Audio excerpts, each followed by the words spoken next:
வணக்கம் அக்கா, எல்லாரும் எப்பவும் நல்லா இருக்கணும். இன்றைக்கி பிள்ளைங்க எல்லாருக்கும் ஒரு புதுசாக ஒரு கேரளா அப்பம் அது செஞ்சு தரப்புறேன். இப்போ இதில் கோதுமை மாவு, நல்ல ஒரிஜினல் கருப்பட்டி, ஒரு 3 வாழைப்பழம், ஒரு 2 ஸ்பூனு ரவை சேர்த்து கலக்கி வச்சுருக்கேன். அதை இப்போது இந்த பதத்தில் இருக்கணும். ஒரு இட்லி மாவு ஊற்றுற மாதிரி, அதை விட கொஞ்சம் திக்காகவே இருக்கணும். அப்போ தான் நல்லாயிருக்கும். இதில் என்ன ஒன்றுனா, இதை ஊற்றிட்டு பெரட்டி போடுறதுல தான் கொஞ்சம் ரிஸ்க் இருக்கும். ஆனால் பெரட்டி போட்டுட்டோன்னா ரொம்ப சாஃப்டாக சூப்பராக இருக்கும், சாப்பிட்றதுக்கு ரொம்ப அருமையாக. இது கேரளாவில் ரொம்ப ஸ்பெஷலான அப்பம். கேரளாவில் திருவிழா அப்போ இது தெய்வத்துக்கு படைச்சிட்டு அவங்களும் சாப்பிடுவாங்க. அவ்வளோ ஸ்பெஷலான ஒரு அப்பம். கேரளா அப்பத்தில் பல வகை இருக்குது, அதில் இதுவும் ஒரு வகை.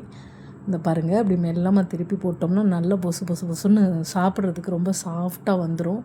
இதே மாதிரி 3ஐயும் திருப்பி போட்டுக்கலாம். பார்த்திங்கன்னா இந்த பக்குவத்தில் வெந்துச்சுன்னா நம்ம எடுத்து வச்சிடலாம். ரொம்ப ரொம்ப சாஃப்டான கேரளா அப்பம் இன்றைக்கி பிள்ளைங்க எல்லாருக்குமே நான் ரெடி பண்ணியிருக்கேன். சூப்பராக ரெடி ஆகிடுச்சு பாருங்கள். அவ்வளோ சாஃப்டாக மெத்துன்னு இருக்கும். இது என்னென்ன சேர்க்கணும், என்ன மாதிரி அளவு அப்படின்னு இன்னொரு பதிவில் நான் உங்களுக்கு தெளிவாக கொடுக்குறேன். நன்றி.